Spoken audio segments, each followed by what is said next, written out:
الرجيم. بسم الله الرحمن الرحيم. الرحمن علم القرآن خلق الإنسان علمه البيان. الشمس والقمر بحسبان والنجم والشجر يسجدان والسماء رفعها ووضع الميزان ألا تطغوا في الميزان وأقيموا الوزن بالقسط ولا تخسروا الميزان. والأرض وضعها للأنام فيها فاكهة والنخل ذات الأكمام والحب ذو العصف والريحان. فبأي آلاء ربكما تكذبان؟ خلق الإنسان من صلصال كالفخار وخلق الجان من مارج من نار. فبأي آلاء ربكما تكذبان؟ رب المشرقين ورب المغربين. فبأي آلاء ربكما تكذبان؟ مرج البحرين يلتقيان بينهما برزخ لا يبغيان. فبأي آلاء ربكما تكذبان؟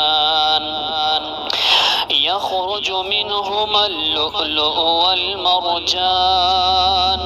فبأي آلاء ربكما تكذبان؟ وله الجوار المنشآت في البحر كالأعلام.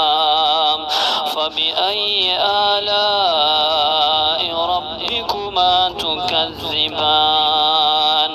كل من عليها فان ويبقى وجه ربك ذو الجلال والإكرام. فبأي آلاء ربكما تكذبان؟ يسأله من في السماوات والأرض كل يوم هو في شأن. فبأي آلاء ربكما تكذبان؟ سنفرغ لكم أيها الثقلان. فبأي آلاء ربكما تكذبان؟ يا معشر الجن والإنس إن استطعتم أن تنفذوا من أقطار السماوات والأرض فانفذوا لا تنفذون إلا بسلطان. فبأي آلاء ربكما تكذبان؟